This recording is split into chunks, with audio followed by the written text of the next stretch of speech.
which have immemorially held a fascination for the spiritually minded. Why is that? I guess because they look upward as if to touch God. No, Glendora. God is in your heart. God is inside of you. Well, to touch the vastness of God. Spiritually minded. Are we spiritually minded? I think you are. You are, after all, listening to this. You are, after all, thinking of this. You are, after all, remembering it. The cultivated person in India turned especially to philosophy and spiritual aspiration. And certainly spiritual aspiration is a characteristic of us. Whereas the Aryan-speaking peoples who turned westward were to develop over the centuries a genius for political conquest and worldly adventure, for commerce and invention, no to all of them, and were to fail to develop a lasting religious faith. We are developing a lasting religious faith. Brothers in the East considered philosophy or religion the one subject most worth pondering. And so we are today. The subject that's most worth pondering is our relationship with God. And what is that relationship? Happiness. Their wise people had, by the 6th century, established speculation upon the unseen. So much of God is unseen. Upon the nature of creation. How beautiful it is. Upon existence. Study of the ways of putting oneself into communion with the Absolute. There we are. That is you and I. Communion with the Absolute. And I believe this morning, right now, we are communing with the Absolute. I think God likes what we are doing. Do you? Yeah.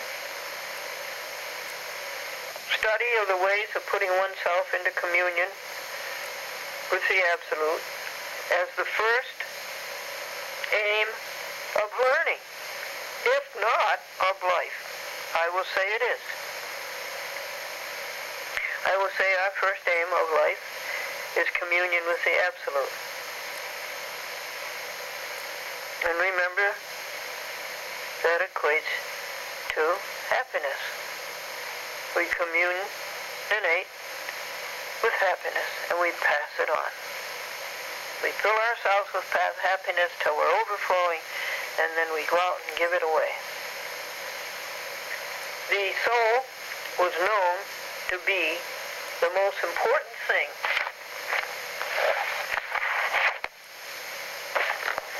in the world.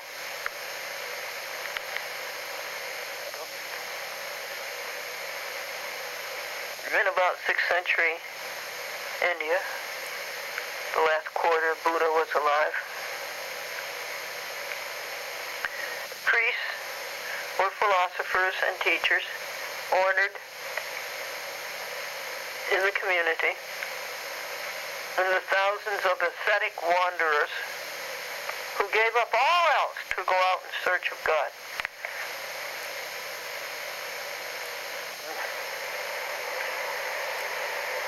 We can see who gave up all else to spread happiness. We don't think we have to search for God, do we? We've found God, haven't we? We have found it, and we just want to share it, pass it on, spread it. Anyway, in in India in the 6th century, the point is that these wanderers who gave up all else to go out in search of God were supported as a matter of course by the tradesmen and the workers.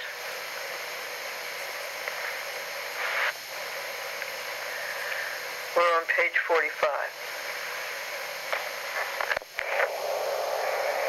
Now feed the birds. They are the wanderers in our life. We just made them the biscuits. The biscuits smell delicious. Remember, we don't eat bread. We don't eat yeast. We make our own biscuits. Flour, oil, water, baking powder, salt. That's it, isn't it? The flour, the salt, the baking powder, yes, the oil and the water. That's all there is to it. And the birds love them, and so do we.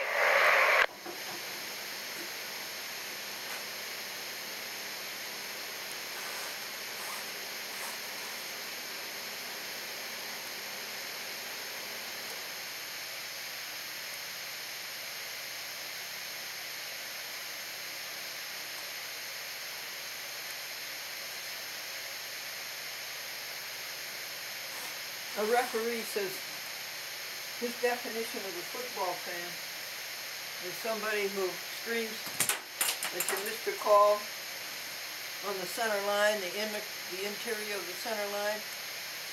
Then he goes out into the parking lot and he can't find his car.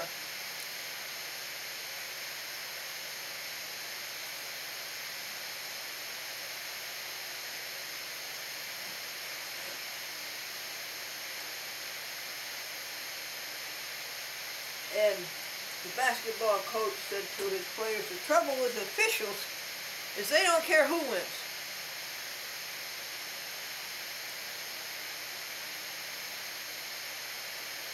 What do you think of solar energy? My father was asked. And he says, my son spends more time on the beach than anybody else and he has no energy at all. An MC is somebody who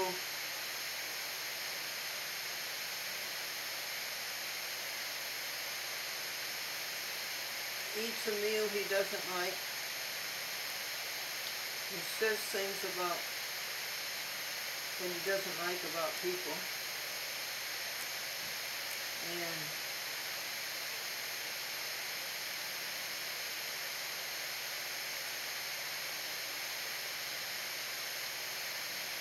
has to rush off to catch a train. Hello, Amadeus cat.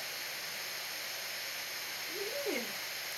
He came home all covered with snow at midnight. What a nocturnal beast you are.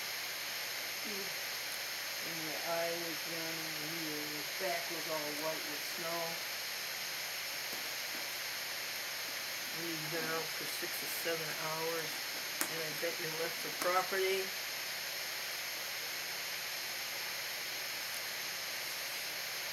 And the hair isn't combed.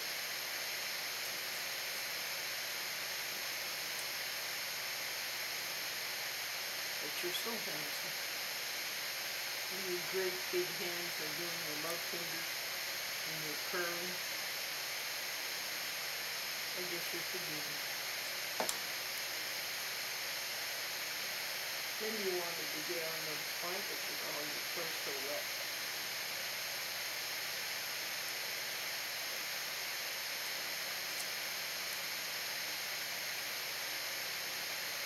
Have you heard of the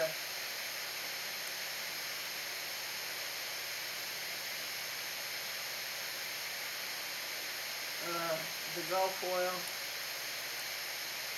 rule for public speaking? If you don't strike oil in 10 minutes, stop drilling.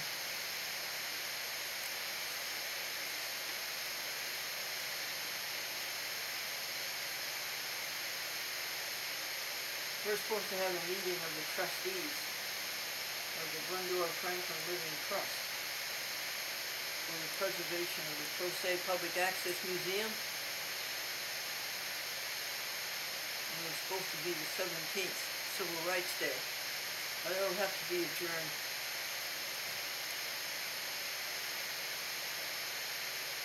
there's some time to get ready. I want it catered, and I want people to eat only the good things that they're supposed to eat. What are those? Hot cereal, our own biscuits, nut fruit shake, bananas, cashews, oatmeal, pineapple juice, and peanut butter and Triscuits, and ground nuts, and a fresh fruit and vegetable, apple, oranges, tangerines. I want it catered.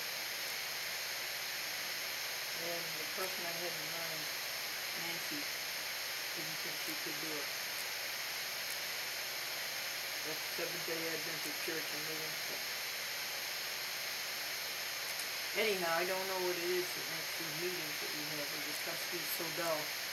But whatever it is, it always works. A good speech, in order to be immortal, does not have to be eternal. And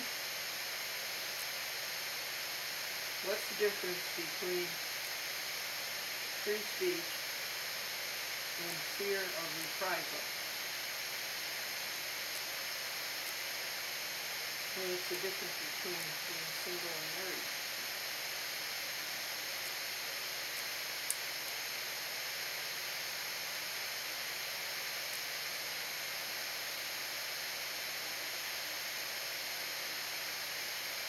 I believe in free speech.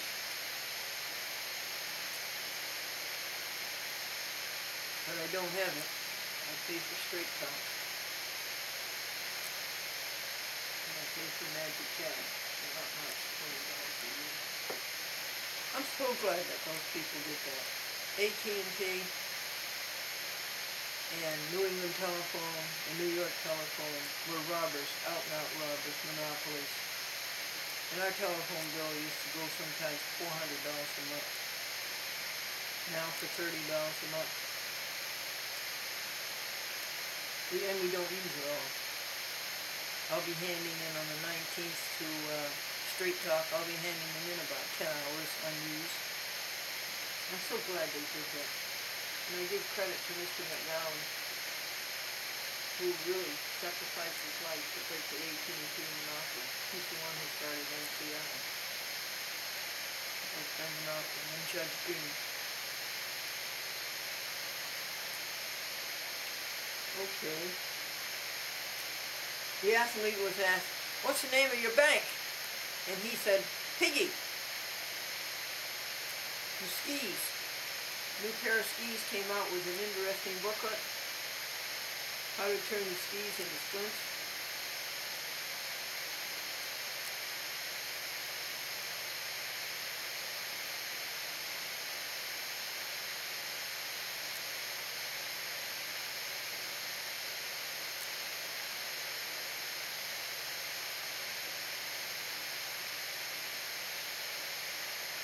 Marilyn is asked, "Why do you always take your check to the bank? You get paid and first thing you do is take your check to the bank. Why do you do that? Why do you take your check to the bank?"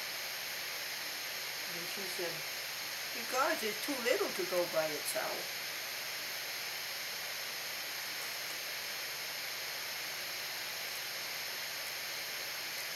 Okay, let's do some more meditation. Soft as the voice of an angel, reading a lesson and word. Hope with a gentle persuasion, whispers a comforting word. Wait till the darkness is over. Wait till the tempest is past. Hope for the sunshine tomorrow, after the shower is gone. Whispering, whispering hope.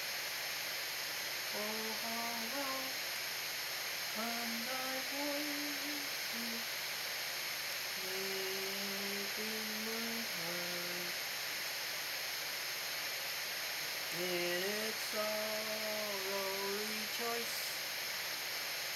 rejoice, rejoice, rejoice.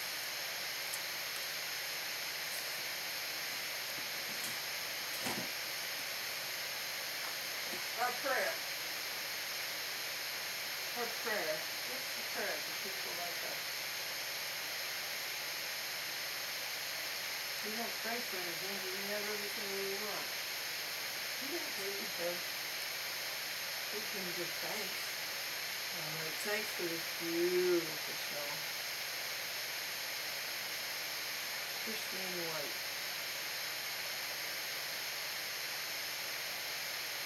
Thanks for the beauty of it on the branches of the trees. Thanks for the lessons that we are taking, you and I. Thanks for the progress we are making in being mystically emancipated. Amen.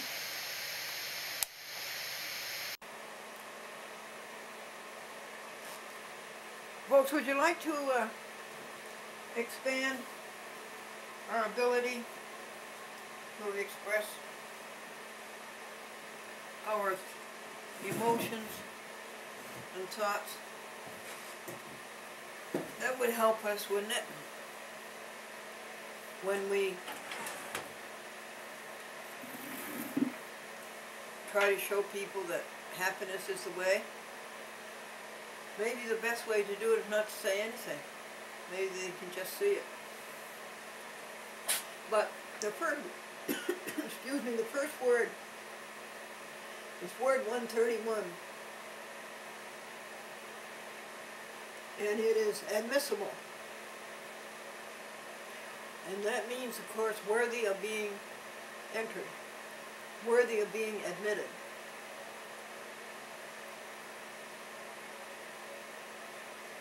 Evil thoughts are not worthy to be admitted to our mind. They are inadmissible. Selfish thoughts, likewise. Next word is admit. That means to grant entrance to. So we're very careful as to what we grant entrance to in our existence. We do not grant entrance to evil or to selfishness.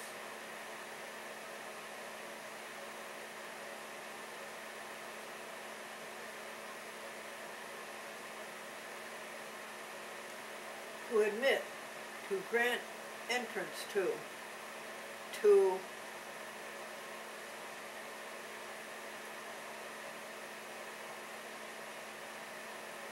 allow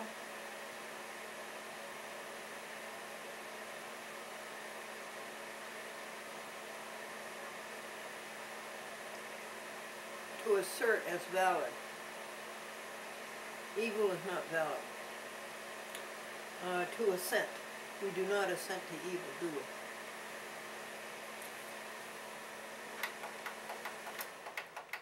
Thank you, Honeywell.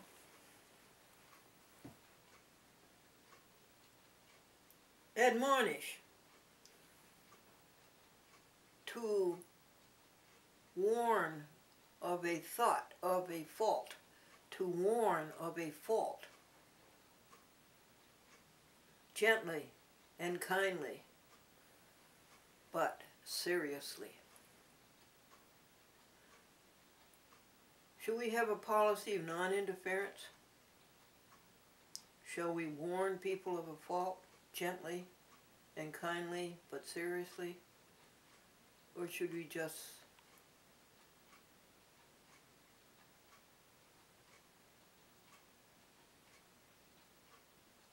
let them find out themselves?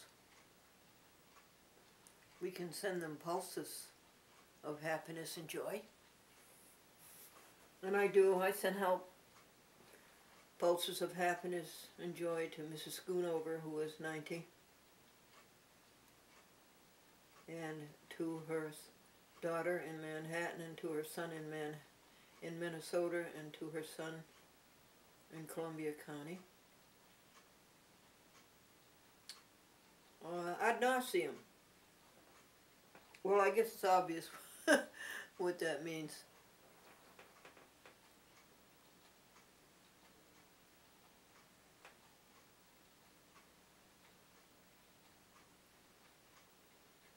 And the next one is Adonis. Adonis is the Greek ideal of a beautiful young man.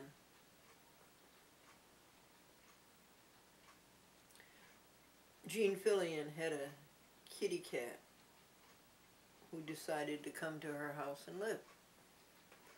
And she let him, and he was a beautiful young man, and she called him Adonis. The next word is adore, to regard with fervent devotion. There's only one, right? Yeah. There's only one we regard with fervent devotion.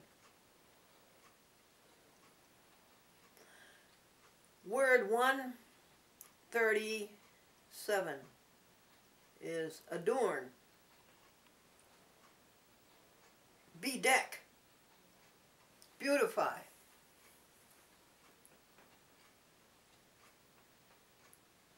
deck, dignify, decorate, embellish,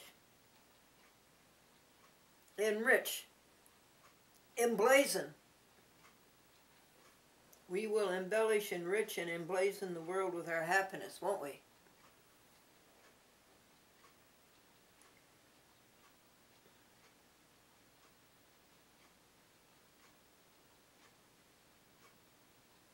Grace, garnish,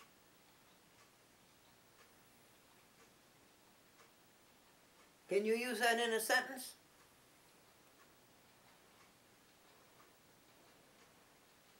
You will grace and garnish the world with your happiness, with your joy, with your gladness, with your exuberance, with your exultation, with your ecstasy.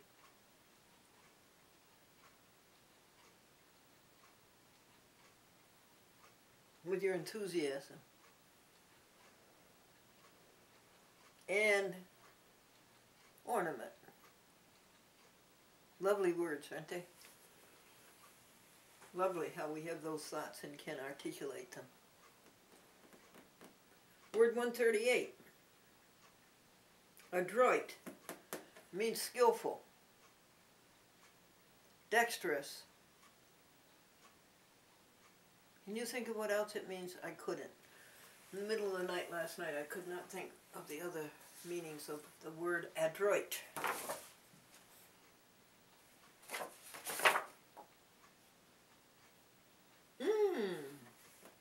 Dexterous in the use of the hands or in the exercise of the mental capacities. We need that to spread happiness. Dexterous in the use of the hands. It's nothing to sneeze at, Sebastian. Or in the exercise of the mental capacities. Oh, ready in invention. That's our God. God is ready in invention. Or execution. Invention followed by execution. Ready in invention or execution. Ingenious. Ready. Cunning. Lovely word. 138. Adroit. Dexterous in the use of the hands or in the mental or in the exercise of the mental capacities. Ready in invention. Execution. Ingenious. Ready. Cunning.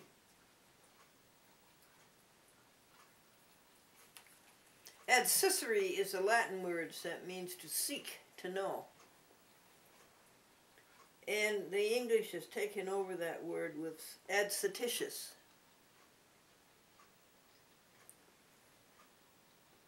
It means to take knowingly. To seek to know. To take knowingly. I think it means that. You know what you're doing when you take it. Adcititiously. And the last word is adulate. to flatter fulsomely, to the point of ad nauseam. Adulate, to flatter in a servile way.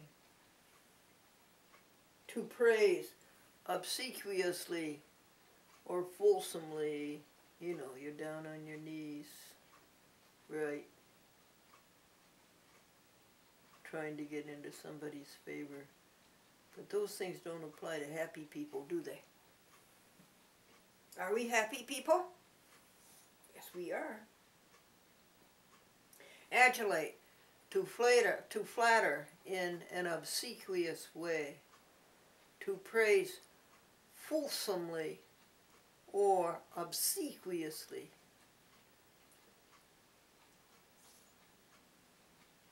My last name is Folsom. No, it isn't. It's Folsom. But for some Folsoms, they do spell it Folsom. Fulsomely. F-U-L-S-O-M-E-L-Y.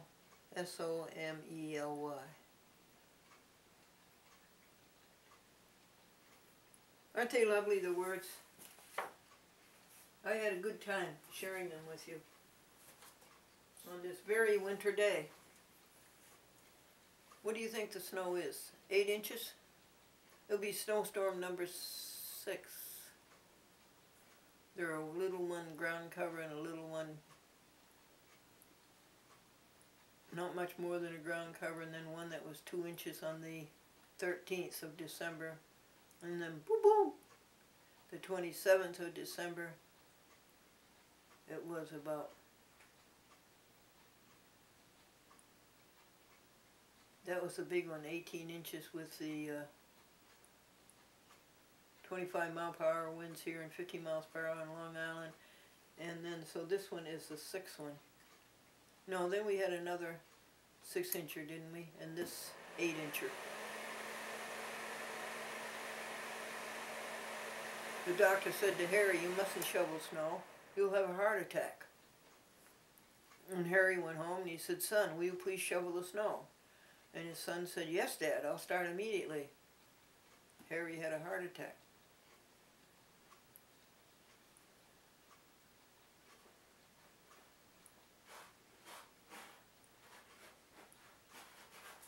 All creatures of our God and King, lift up your hearts and let us sing. Just be kind, stop the cruel. Thou cows and pigs, leave them alone. The horses, hens, and turkeys too. Just be kind, stop the cruel.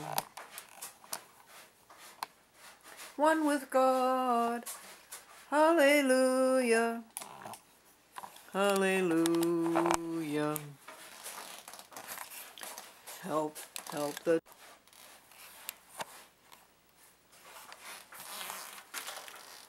help the dogs and help the cats. Help the deer and little fawn. Just be kind, stop the cruel. Feed the animals in the woods. Share with them all your goods. Just be kind, stop the cruel. One with God, hallelujah, stop the cruel.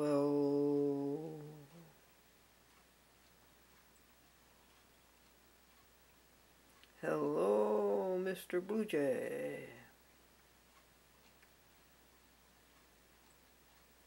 And Mrs. Blue Jay. Aren't they black? They're not light, pretty blue, royal blue.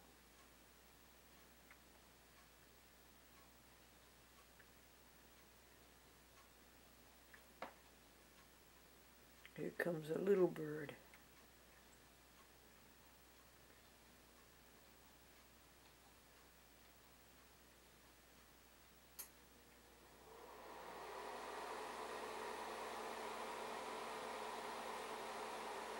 It's the new biscuits I made. Looks like we have to give them a couple more.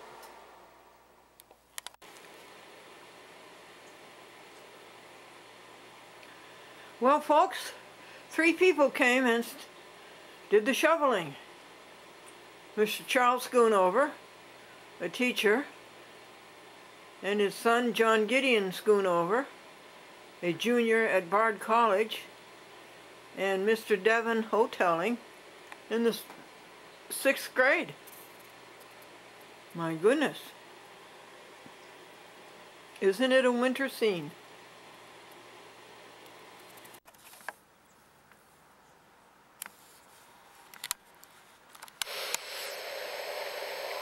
You would see the utility of it in the soul's better preparedness for entry into the divine. They would teach the sanctity of the common custom of abandoning ordinary living in order to follow the spiritual path toward the absolute, capital A, whether as wanderers or as forest hermits. They would preach the superior reality of the inner life.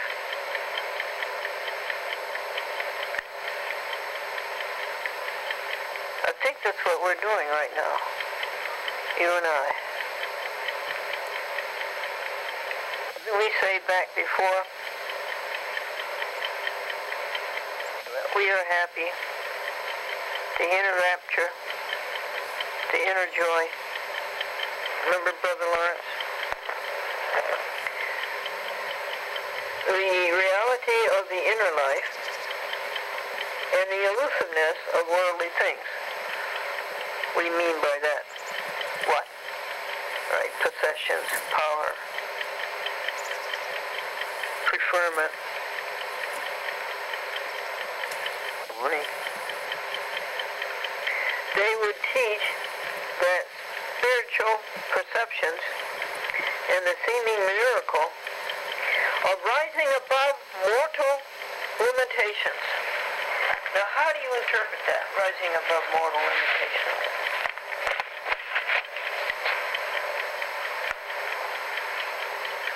I would say no more than just rising above greed, covetousness,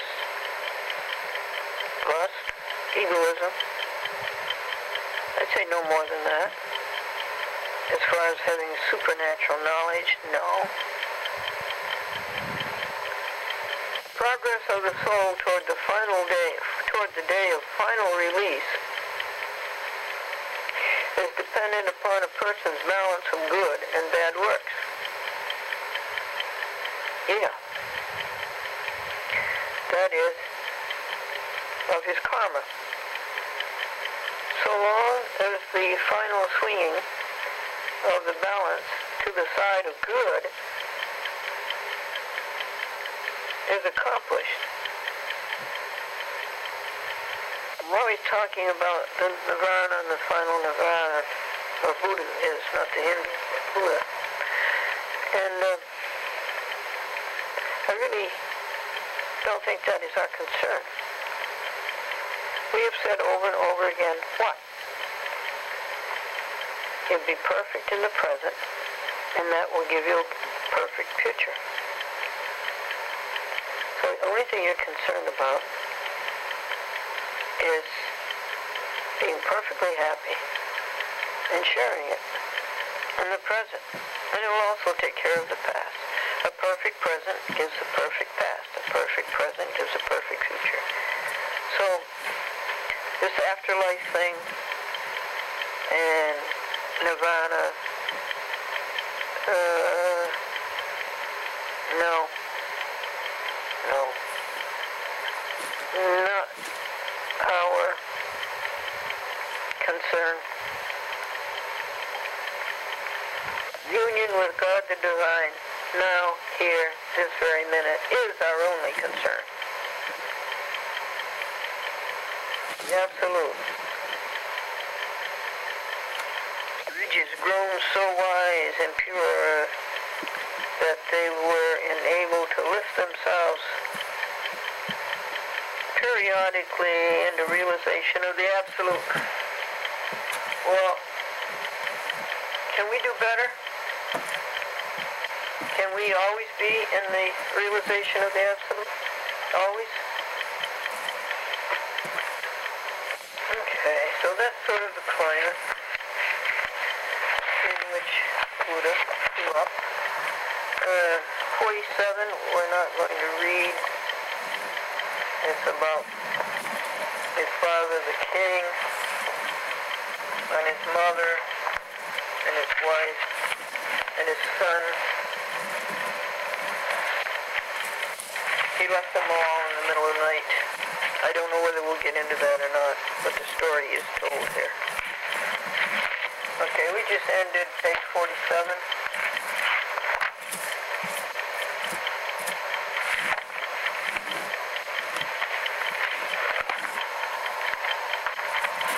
Let's see what's going on with 48.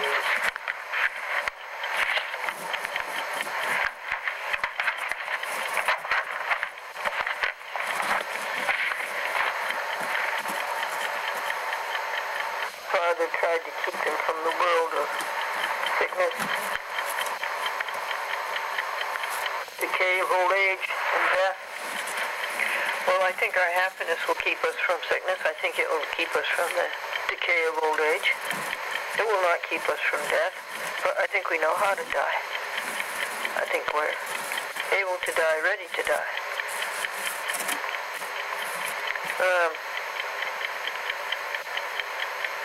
Father contrived that his son's life should be away from any sign of the world's evil.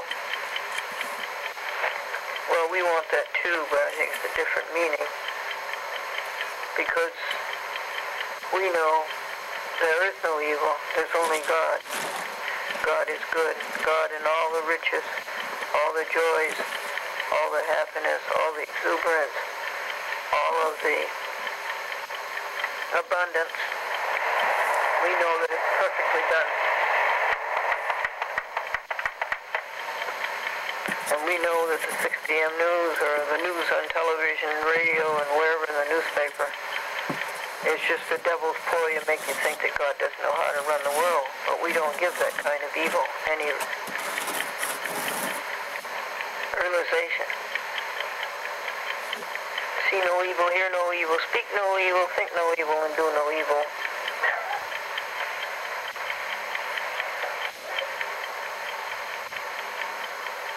He neared manhood. He was given, as was customary with princes, 3 houses or palaces, one for each season, and palatial gardens.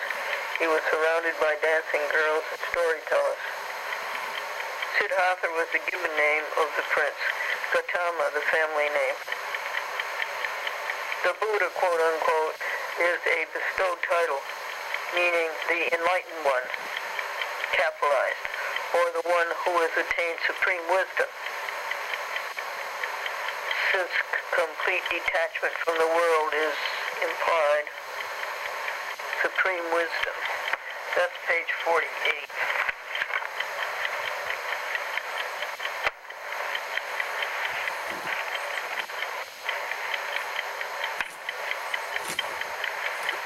His father surrounded him with all the allurements of worldly pleasure.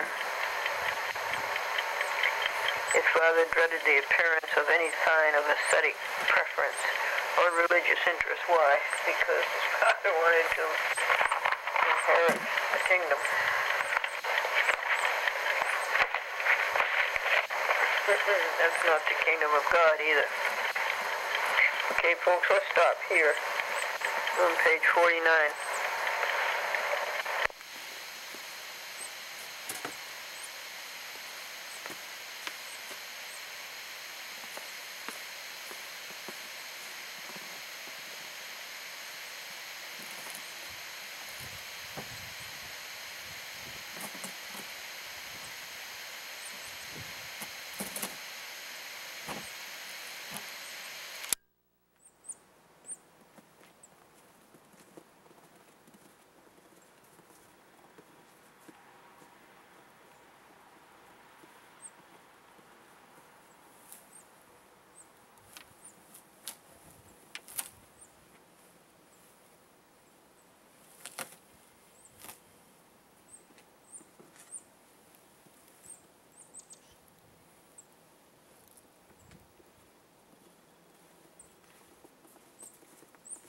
Saturday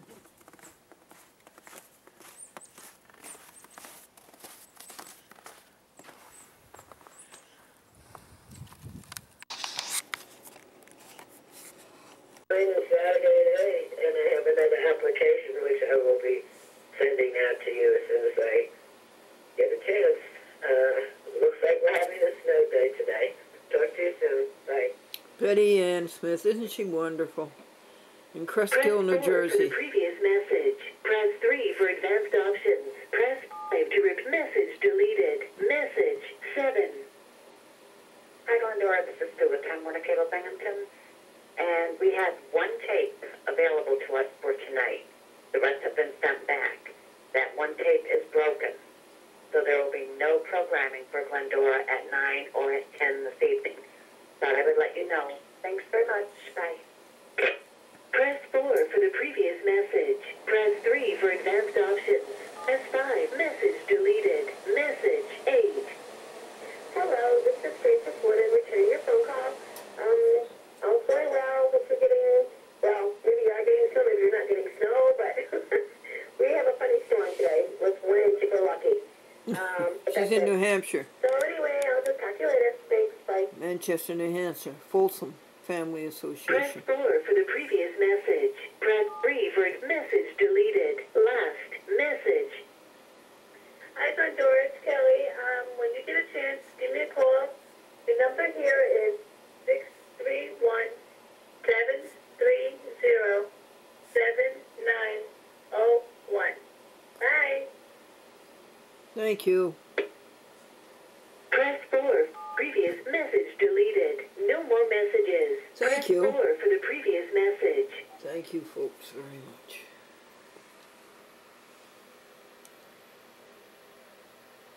How do you get rid of that? You go up here. And there's a little tiny thing. And you go like that. No. Bad shot. Down a little.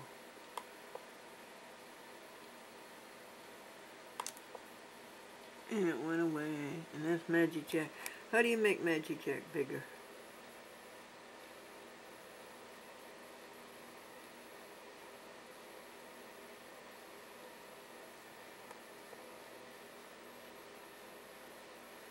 So Magic Talk is Magic Jack without the jack.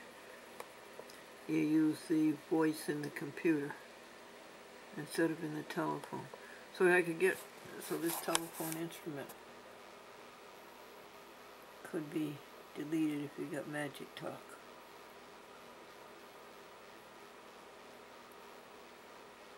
Yeah, but then how would you dial? Probably using the computer. No, I said, as New Year's resolution, no new electronics. Okay, now what do you want to look at? We want to go to Apple. We want to go to Safari.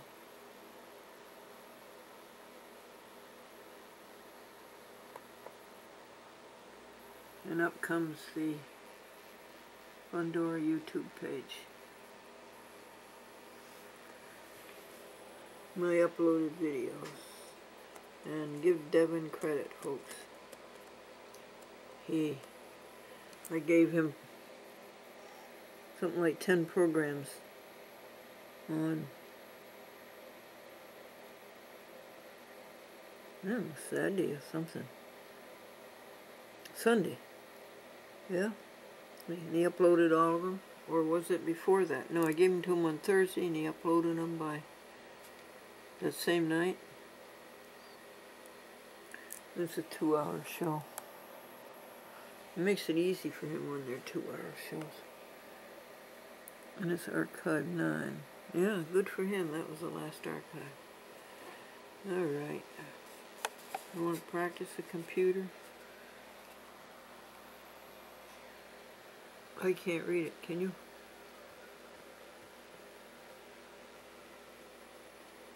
I can't find the cursor. Can you? There's the cursor. What happens when you press that one up there?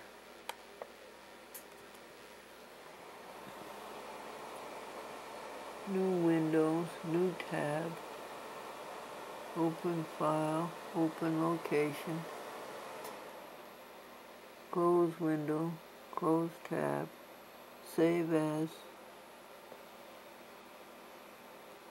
mail link in this what page, import bookmarks, expert bookmarks, page setup.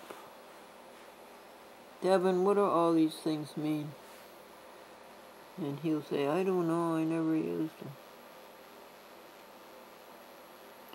Alright, let's go down a few of them. See if we can follow up the computer. Whoops.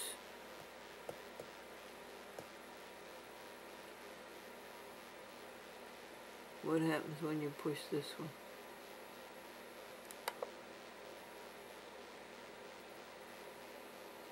YouTube again. Okay. Let's try something else.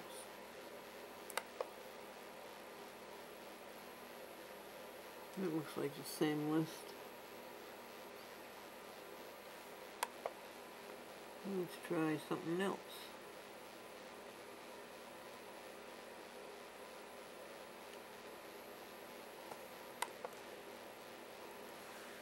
The church's one foundation is Jesus Christ her Lord. She is his own creation by water and the word. From heaven he came and sought her to be his holy bride. With his own blood he bought her, and for her life he died.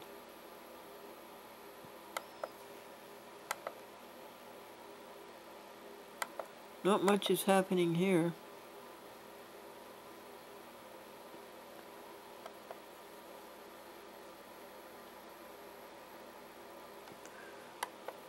Okay, let's X that out.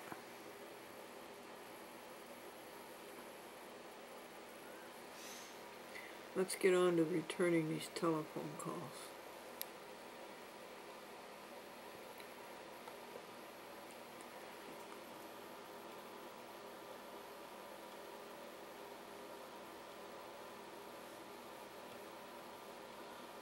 I have to practice. It's 15 minutes. Only got a few minutes left.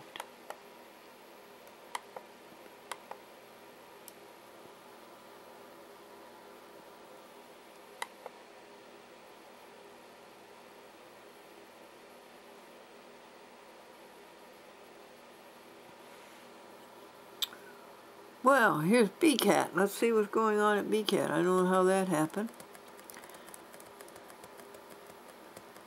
Brooklyn Public Access. Brooklyn Cable Access Television.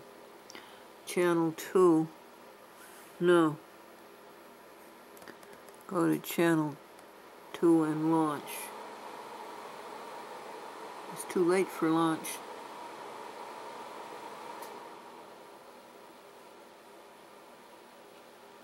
Here it is. Oh look, a big screen. Oh look, a little screen. Fathers try to raise their daughters and they really work on their daughters and train their daughters and stuff like that. But my position is, well, who are they gonna marry? They're not gonna marry them. Okay, right? They're not gonna marry the father. Right. So we gotta start preparing them boys. That's because right. them girls gotta have somebody to marry. That's right. Okay? Now, if our boys are getting tricked up and put in the penitentiary, you know, and taken off the planet, you know, who they gonna marry? So we have a big job ahead of us. Oh yeah, it's really A big job, you know. But the thing is that I feel good that I finally found someone who can talk my language now. You know. Well, listen, not only talk your language, brother, but that connection is there. Because we still got power, we still got experience that we're going to show the world that we're still doing our thing. We're not slowing down for nobody. No. Somebody else can take the local, but I'm going to take the express. Ooh, teach, brother. Take them to the test, do our very best. Ooh. Oh, man. You know, I'm feeling this, you know, because usually, you know, things happen. You know, when I was going in the doctoral program, they say you're going to be very alone because I didn't see my brothers and sisters with me, okay? That's you know, and just to see company for a while is good, you know, because you excelled in your field, okay? And the thing is that all the struggle that you went through, you still excelled. Oh, yeah. Okay. Because I escaped the drugs, the alcohol, Very the interesting. crimes, and never did face me. Brooklyn Even Public when I was Access poor, TV. I Now, was if we telling turn that people, on at I used 10:30 to salt my p.m. socks, man, to go on to school. Had Fridays, holes you'll in see A my Chat socks, with Glendora. holes in my pants. Okay. I Think sold we my can way to remember school, that? man. Right. And you know what? All right, go to work. That's as long as I'm able to go. I might don't have the money to change for me to get my little lunch money. Right.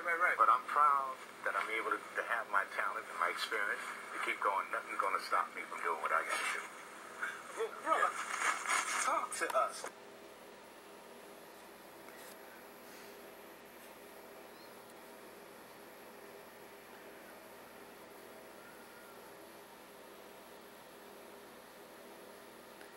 What are you trying to do? Go back to Magic Chat. Okay, I can do that by going over here to the previous page.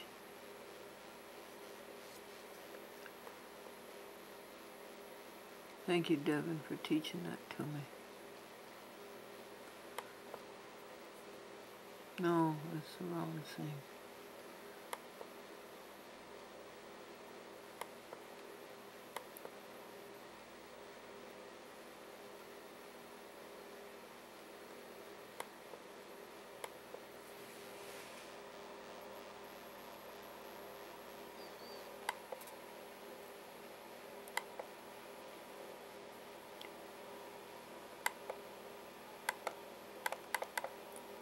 All right. Here's Magic Jack.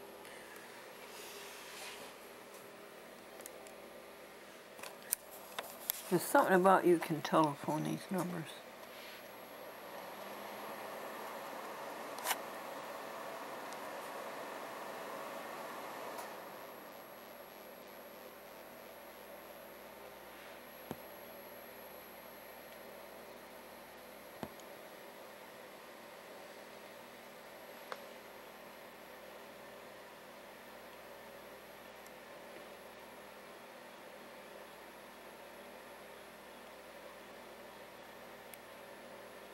It's Andrew Hersman's number.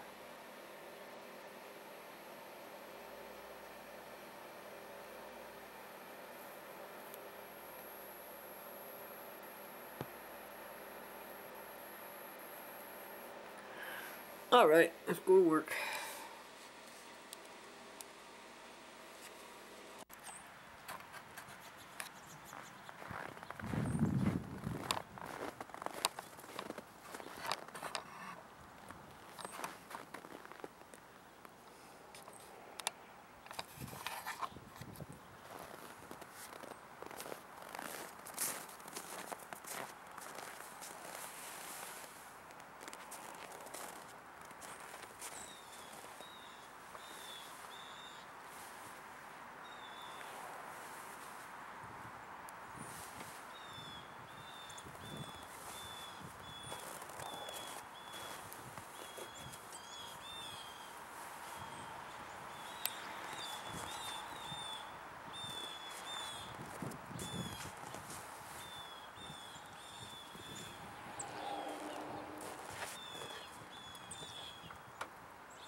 they would teach that spiritual perceptions and the seeming miracle of rising above mortal limitations.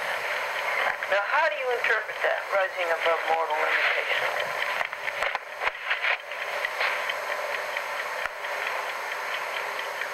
I would say no more than just rising above greed, covetousness, lust, egoism. I'd say no more than that. As far as having supernatural knowledge, no. Progress of the soul toward the day of final release is dependent upon a person's balance of good and bad works. Yeah.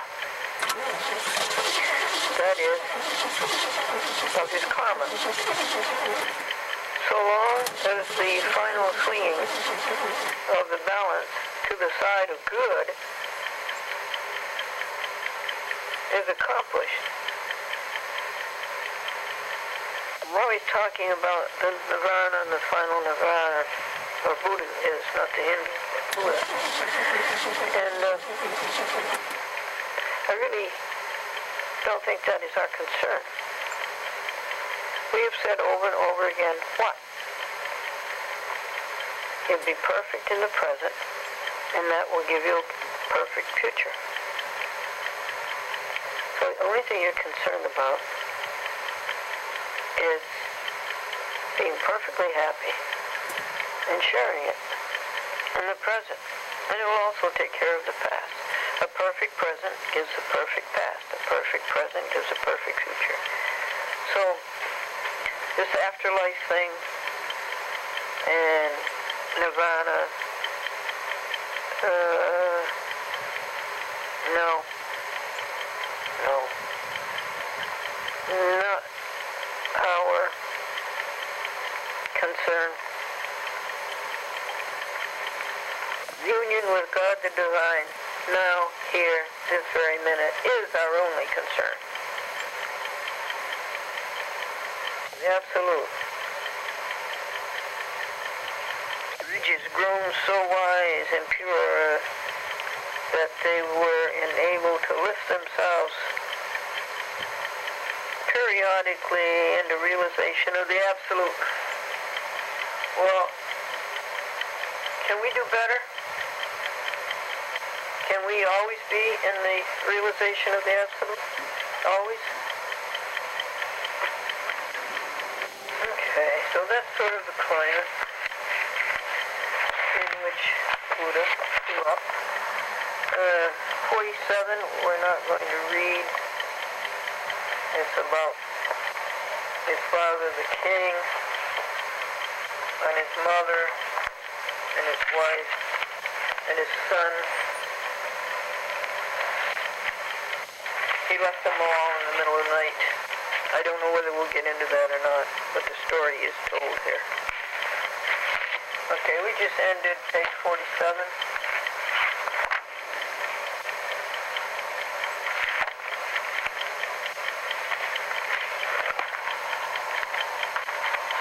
Let's see what's going on with 48.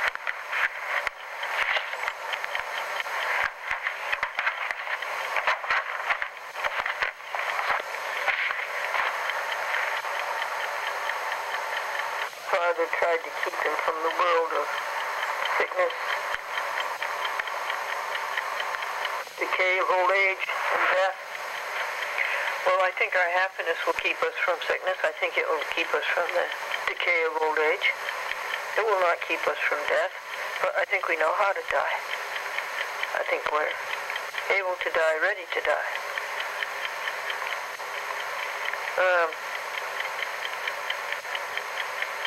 Father contrived that his son's life should be away from any sign of the world's evil. Well, we want that too, but I think it's a different meaning. Because we know there is no evil, there's only God. God is good. God in all the riches, all the joys, all the happiness, all the exuberance, all of the abundance. We know that it's perfectly done. And we know that the 6 p.m. news or the news on television, radio, and wherever in the newspaper is just the devil's ploy to make you think that God doesn't know how to run the world. But we don't give that kind of evil any realization.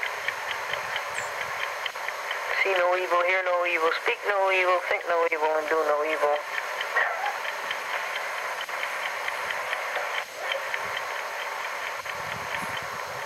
He neared manhood, he was given, as was customary with princes, 3 houses or palaces, one for each season, and palatial gardens.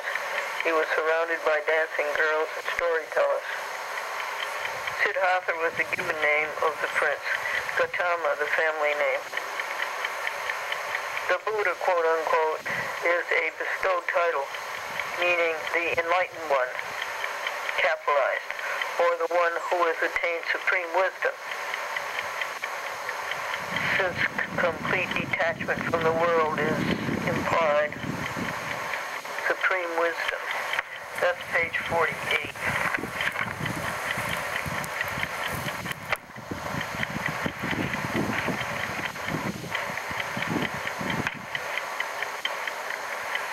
His father surrounded him with all the allurements of worldly pleasure.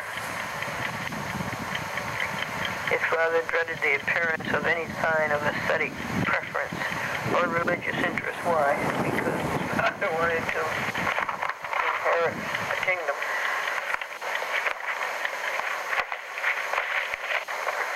That's not the kingdom of God either. Okay, folks, let's stop here on page 49. With all the tests of the mind and body, Gautama confounded with his brilliance even the sages who conducted the mental examinations, and he surpassed every rival in wrestling, bowmanship, and other physical accomplishments. Then he chose his own wife, the gentle and beautiful Yasodha.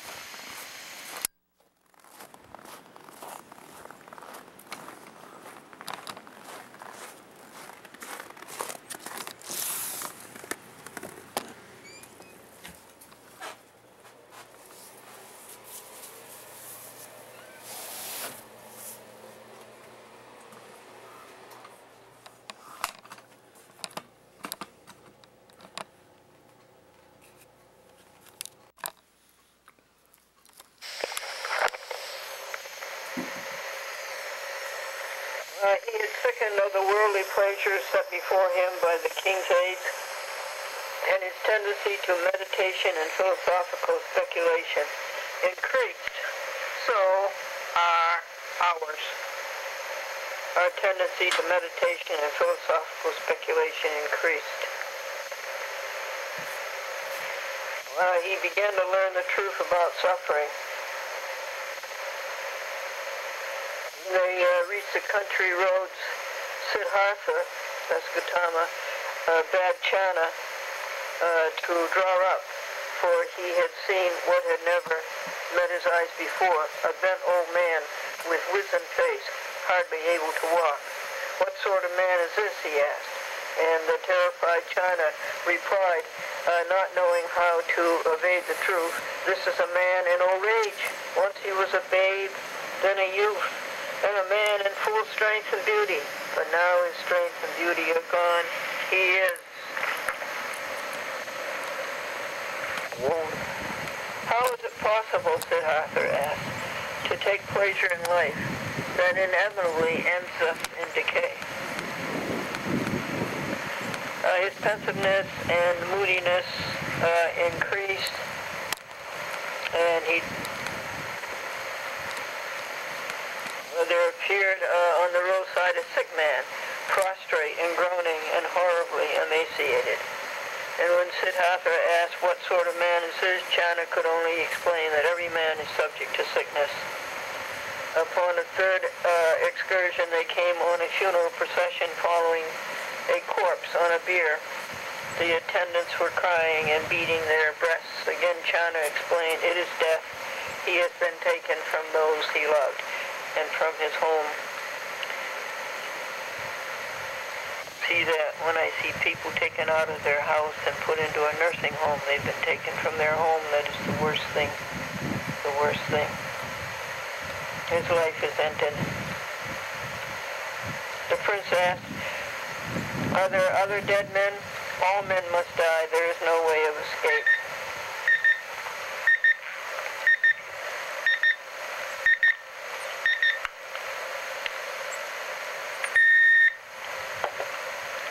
Therefore he could only ponder the riddle of men living sensually, carelessly, and heedlessly.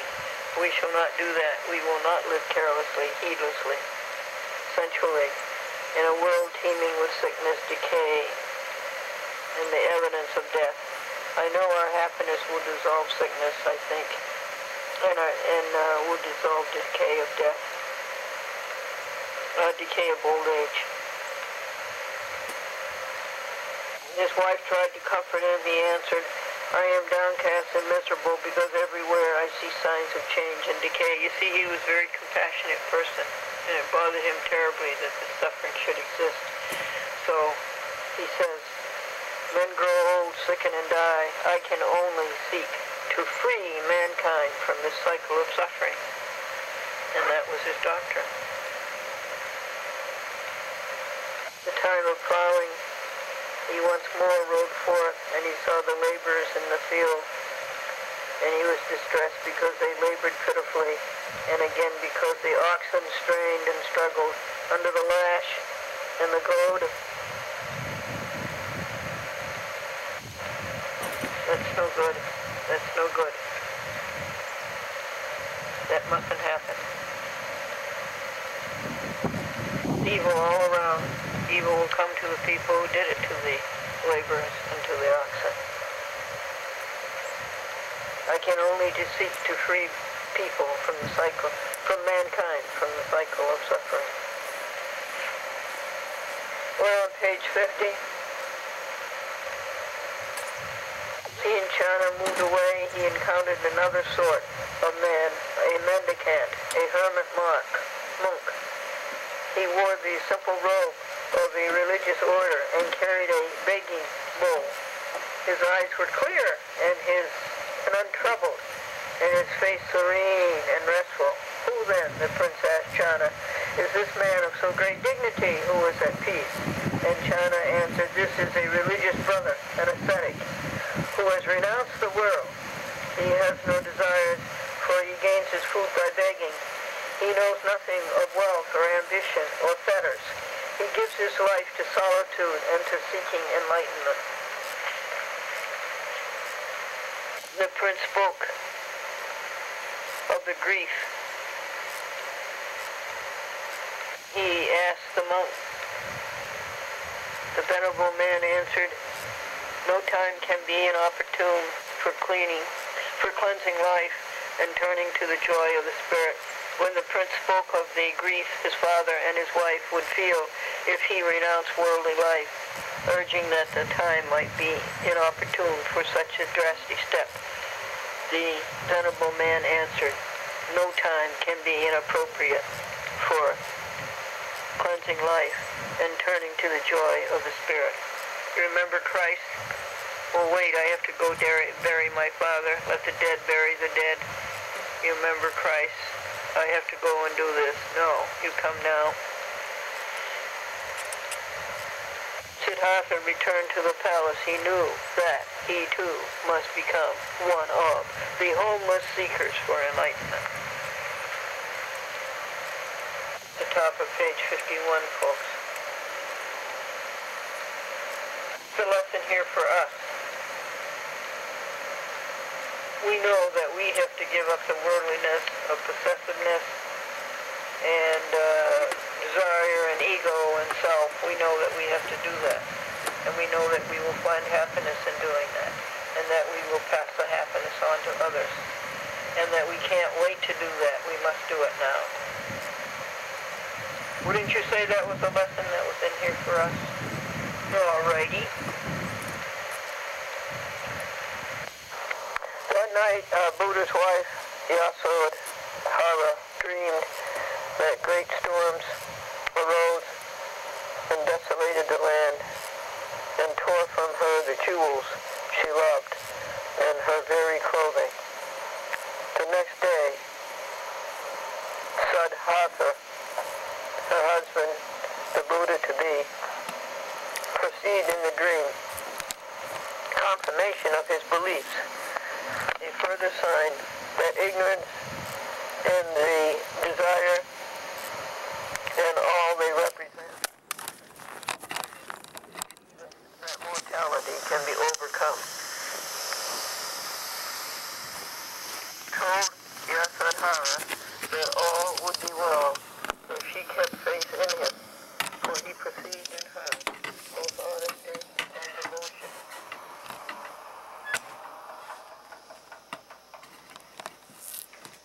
And that he now saw the way of wisdom. You notice the similarity, remember the dreams that came to Joseph That he now saw the about way of Mary? wisdom. He explained to the king his wish to go forth, free of all fetters, to seek enlightenment upon man's imprisonment to sense. Now how does that relate to us? We are going forth and we are leaving behind all fetters of selfishness and egotism and egoism and evil and negativism, second level, trivial and ugly. We are going forth to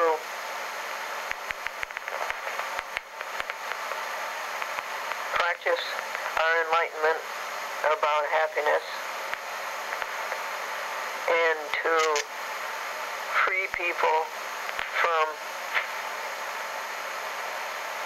senseless sense. Free people from evil and from themselves. And the king, his father, could not restrain his tears. What is it, he asked, that you desire? I would willingly retire and give you my kingdom now, all. The prince answered, I desire but 4 boons, to hold my youthfulness, to be free of sickness, to escape death, and never to know decay.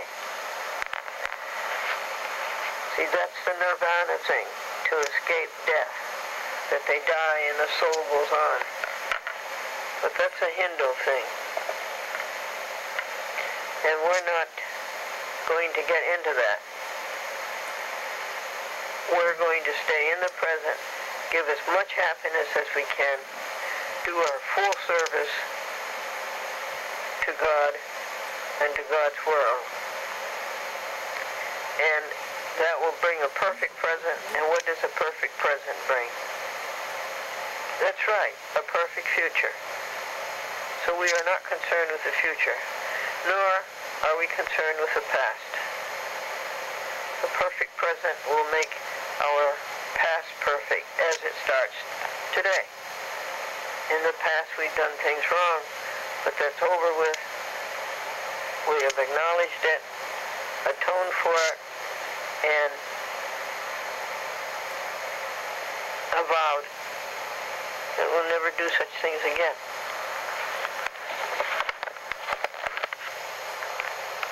So let's go over it.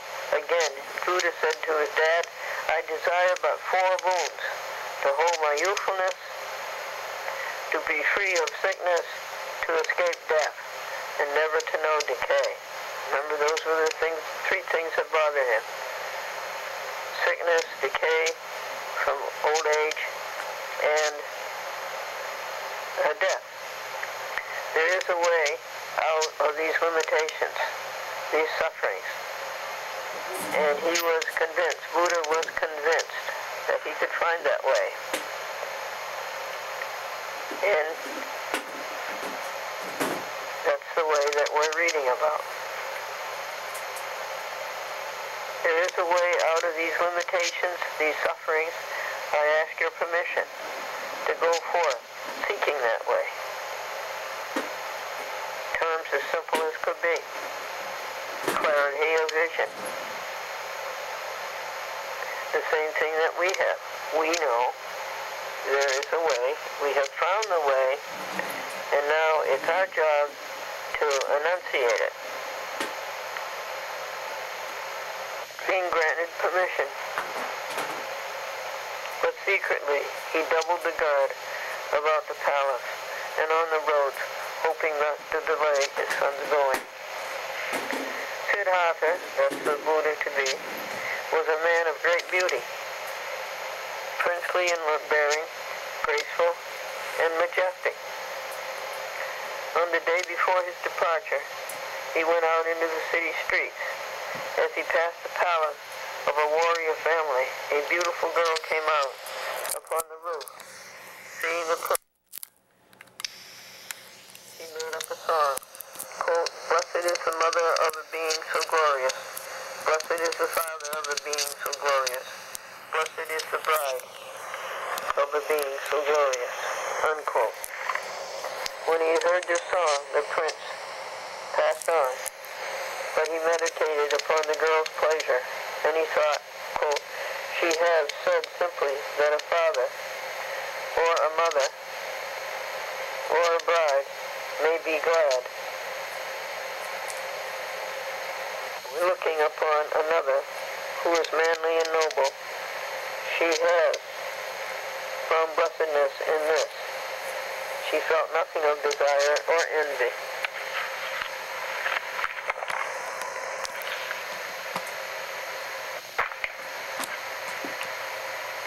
And he threw a pearl necklace to her.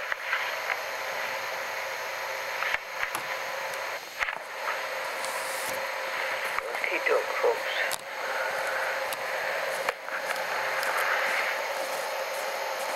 It was the day before his departure. Alright. To be continued. And in the girl's pure delight, he found a clue. He who had known that he must go forth homeless to seek enlightenment perceived suddenly what it was that lay at the end of seeking. Nirvana. That's how he conquered death. But you know, we're not going to get into that. He realized, perceived suddenly what it was that lay at the end of seeking. Nirvana, extinction of craving.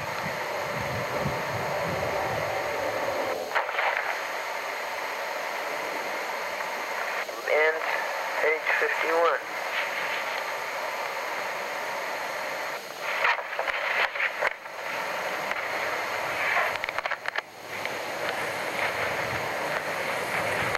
And given a new day, folks, what are we going to do? We're going to spread happiness and jollity and gladness and goodness and peace and certainty and strength and purity and exuberation. It's pretty simple, isn't it? That's all we have to do. That's all we have to think about.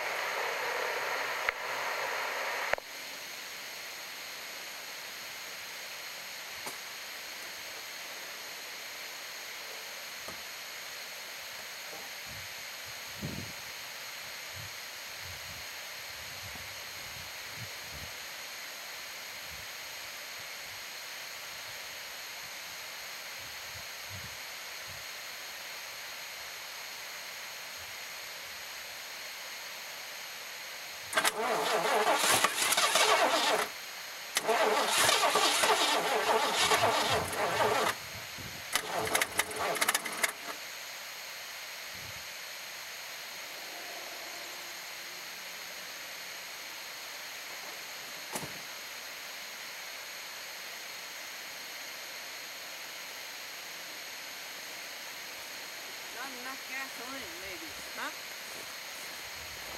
Well, let's go down and get some more in the can.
Objective?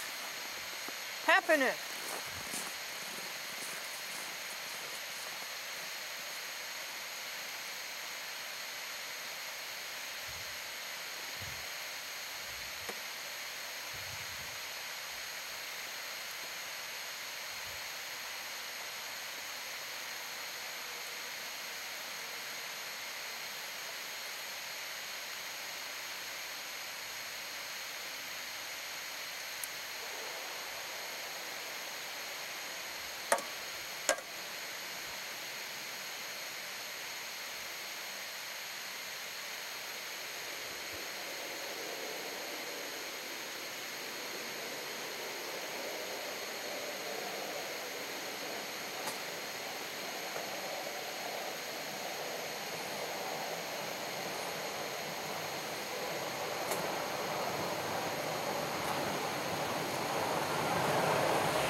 Turn over a little. Better than most times.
I think we solved the gasoline problem.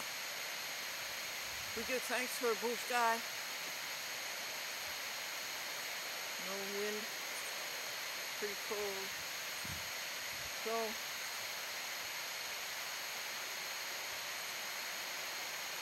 we'll try something else. Maybe solve the gasoline problem, now we're back to the electrical problem. And the answer, we've got to get a new battery, even though this one is a good battery. And it's only a couple of years old. So let's go inside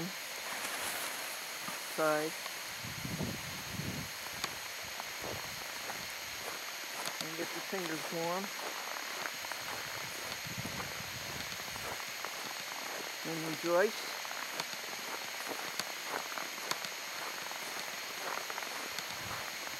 And go to the joy book.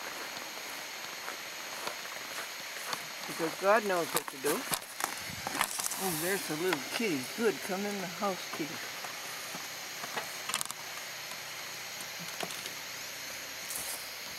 You know how, it's interesting that the camera can stand it this cold. And the audio cassette.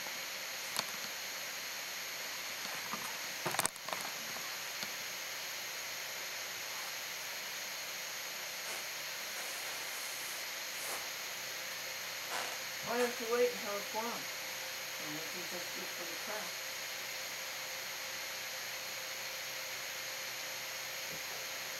I don't think it's in the best interest of the 1980 Lincoln. So,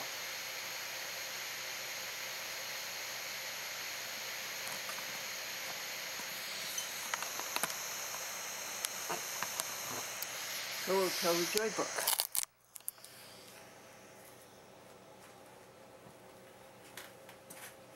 Good boy, Amadeus. You're a snowcat.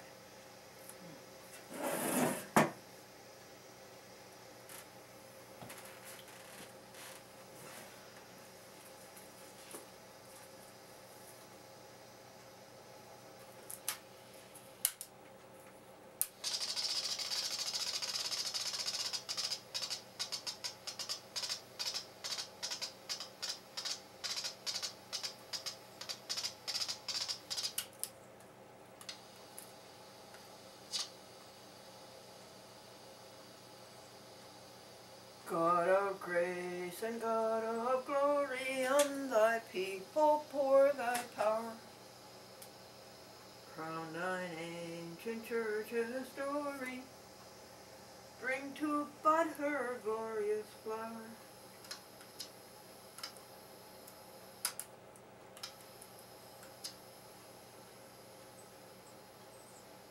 Grant us wisdom, grant us courage, for the facing of this hour. In jollity, in gladness, in goodness, For the facing of this hour. and purity, And it's daylight. exuberation. It's pretty simple, isn't it? Yes. That's all we have to do. Yes. All we have to think about. Right.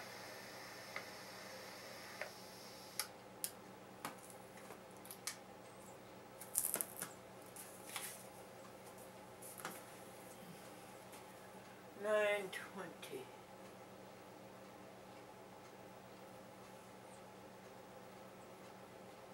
Tidy house.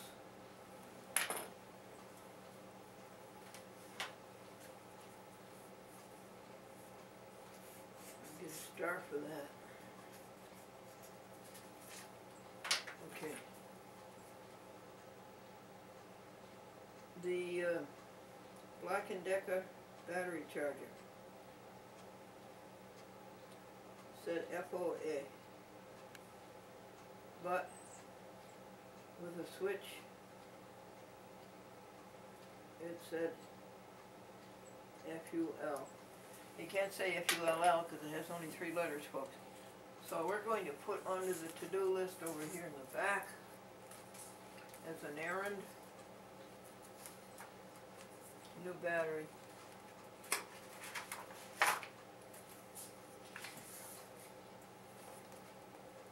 We'll find a good strong person to take that battery out, take it into either Napa or Walmart. New battery car.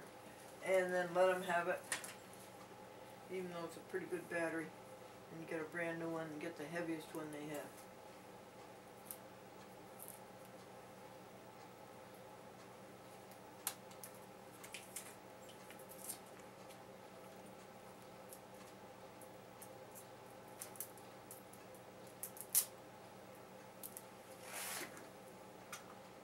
That's 2-way tape that really sticks, doesn't it?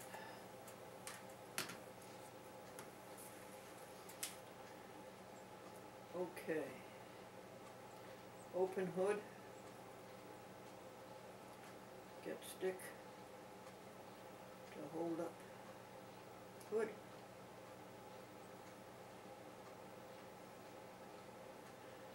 Clamps onto terminals. It turned over. Took some charge all night long.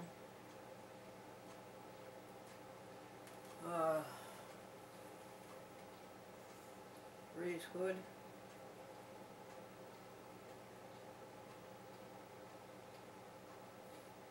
Stick support. We bought so many of those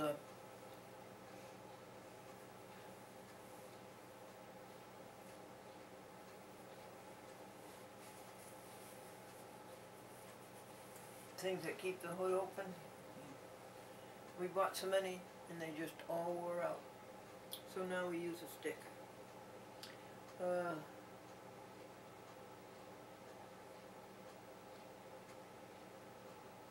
So gasoline, find a tin can and recycle. Gasoline into carb, inside 3 times to unfreeze hands. Temperature 20 degrees, blue sky, no wind, daylight. That's a blessing. Last night we were doing this in the dark.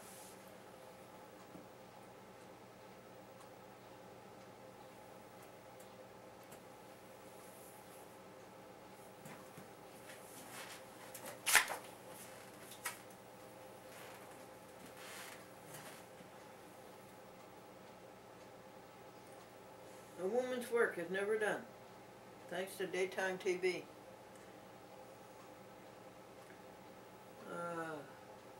Turned over, better, almost, then lost electric. So we alternated between gasoline problems and electric problems.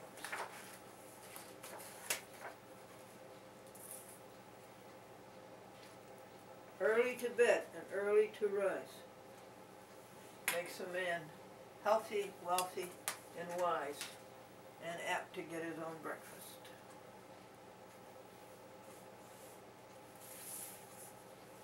Okay. Amadeus in and out. He's gone to sleep now. Once you and I go to sleep, maybe this is the solution.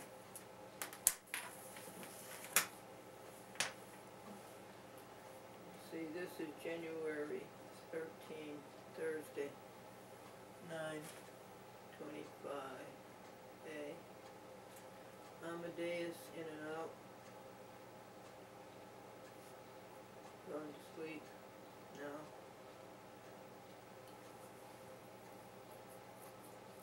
Alright, let's try something else, folks. Are you ready?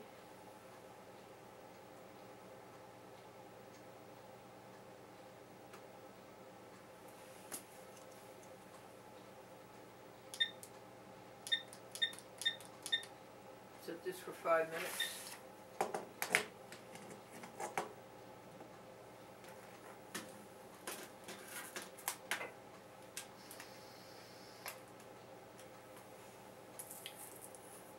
We are on page 51, 52. Men Who Have Walked with God by Sheldon Cheney. Published in 1945 by Alfred Knopf.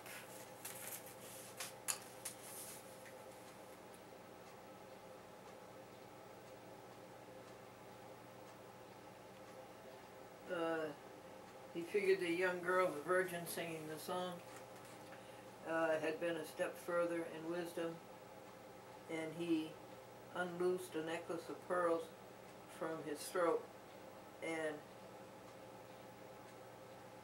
sent it as a fee to the girl. Then he returned to his own palace for the last time. Not many days later, there came the call he had awaited. We heard the call, didn't we? We heard the call and we did what Buddha did. We thought and thought about it, and finally we went and did it.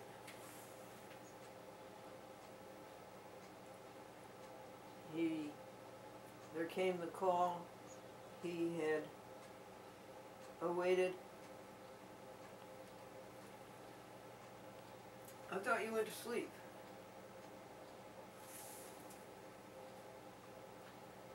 The voices that said to him, rise and go, same thing they're saying to us, rise and go and seek the light.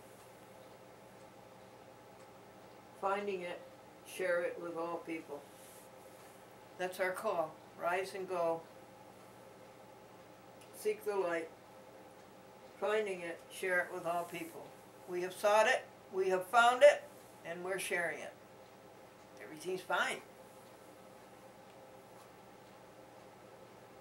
Though he knew that the palace gates were bolted and the roads guarded, he felt no fear that his escape would be prevented. The king, his father, made a last attempt to divert his mind. He had the palace filled with the most beautiful girls of the kingdom.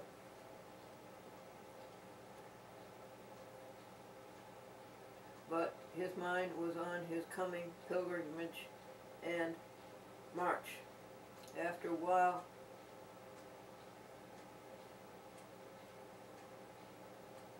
the temptresses, tired out by their fruitless revelry, went to sleep, and the prince was reminded of their mortality and of the transience of someone.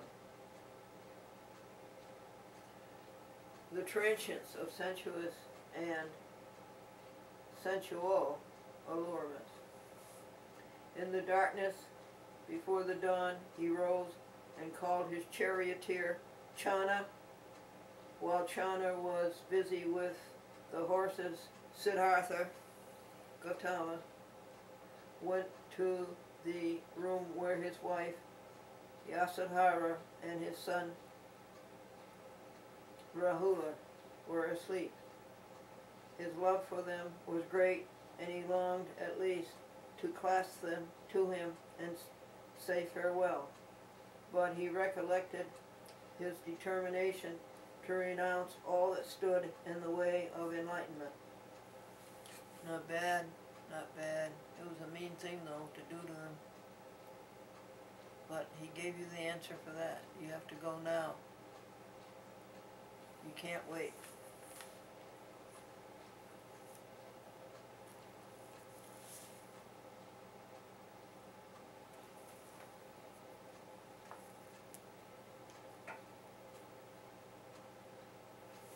You see, when they want something, they know exactly what to do. They come and sit on top of what you're doing. So we will have to close the meditation and take care of this great big handsome pussycat.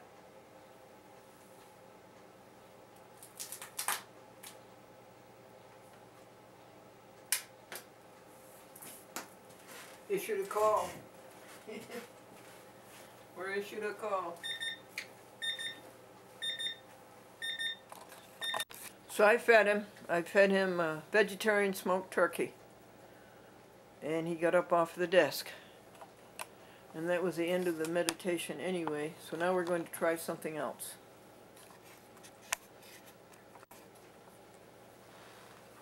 Make a note here in the Joy Book.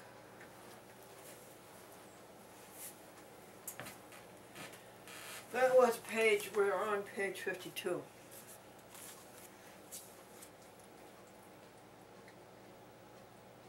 It was 5 minutes times 20 pure thoughts per minute is equal 100.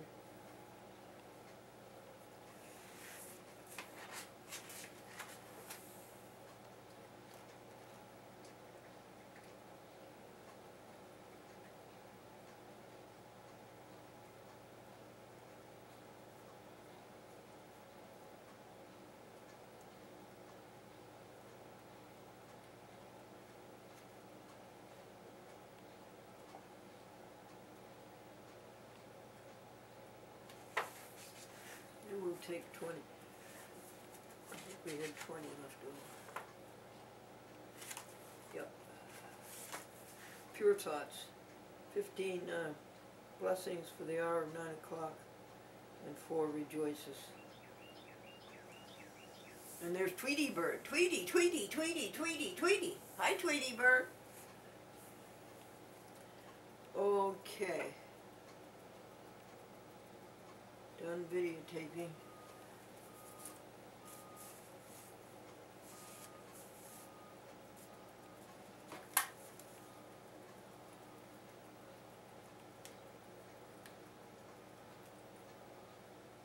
$0.91.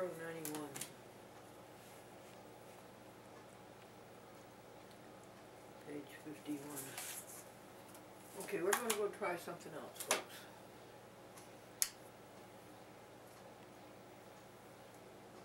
35. Try something else.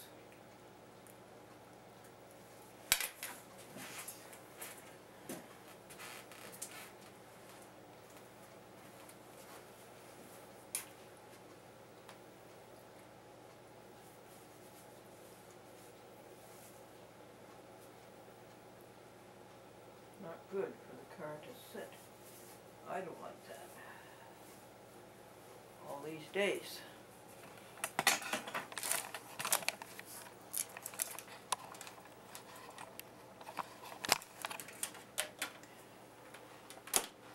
And had you been smart, you would have started it up Tuesday, when there was no storm and when it was clear.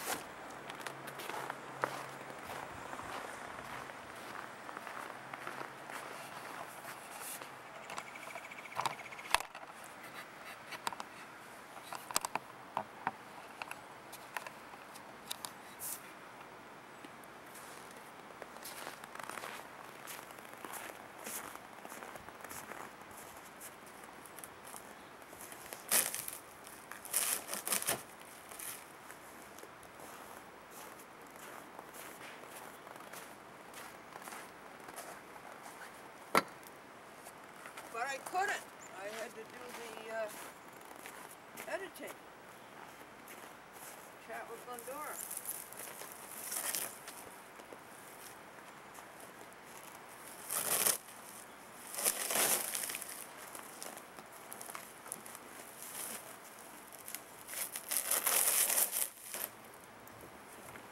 No, you should have done this first when the weather was good, and you could have done that inside later.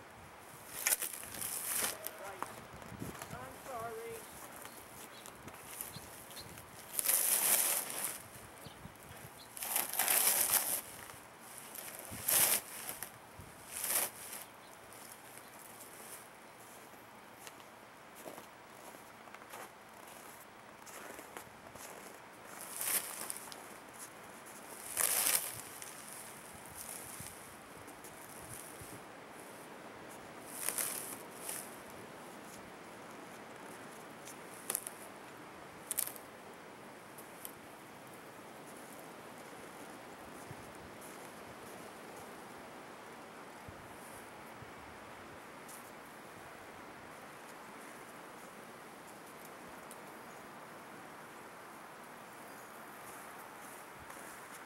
Hi, son.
Well, I'm sorry, folks, that at the same time, how much of it did you get to see?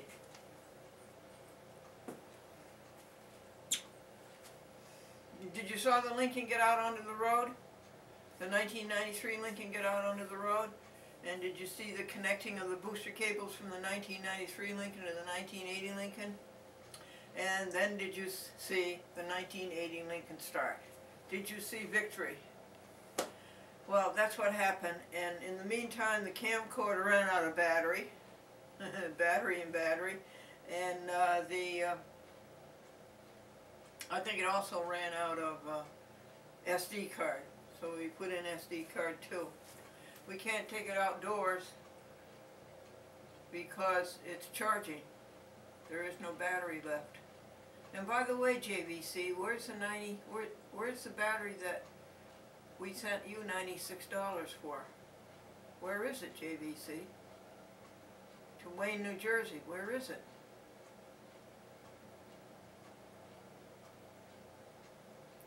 Because we should just be able to put that new battery in for the end of the camcorder. Alright, so we did try something else. And all the time, one, we were happy. Two, we were doing what we should. Three, it's a lesson that this should have been done Tuesday night before the storm came Wednesday. But I was doing the editing of A Chat with Glendora and it had to get done. No, you've learned a lesson. You stop the indoor work and you go out and do the outdoor work before the storm comes. Well, so you have to watch this from inside the house. I don't think there's much more to do. It's just to clean up and put everything back. Are you happy? Yes, I was happy before this.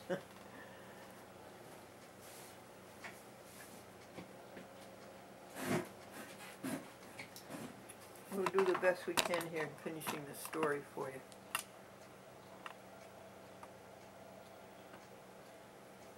So the 1993 Lincoln is halfway into the street, and it's boosted the 1980 Lincoln, maybe giving it some charge, and I think that's the decision. All along, there was a full tank of gas, and there's also had that, what do you call it, that gas line stuff to keep it from freezing? What do you call that? Dry gas.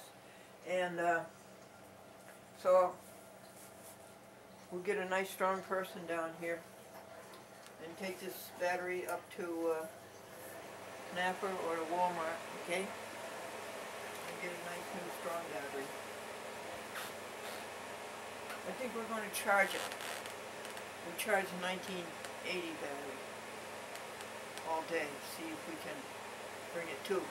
We charged it about 3 weeks ago and it brought it to nicely, you know, for a while.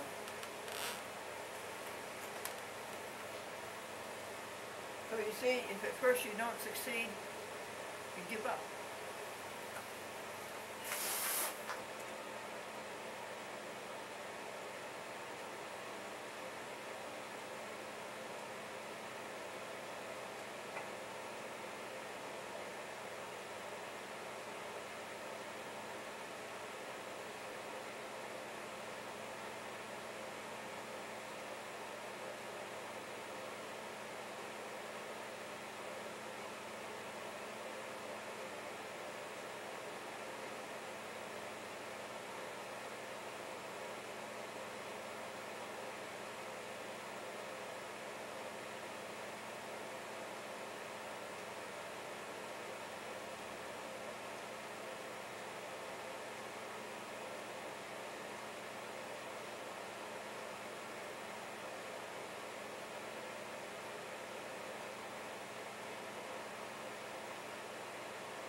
heard about the couple who had a car that wouldn't start so often?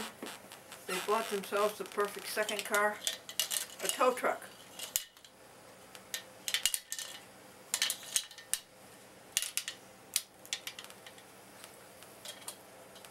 Thank you. Those are beautifully strong and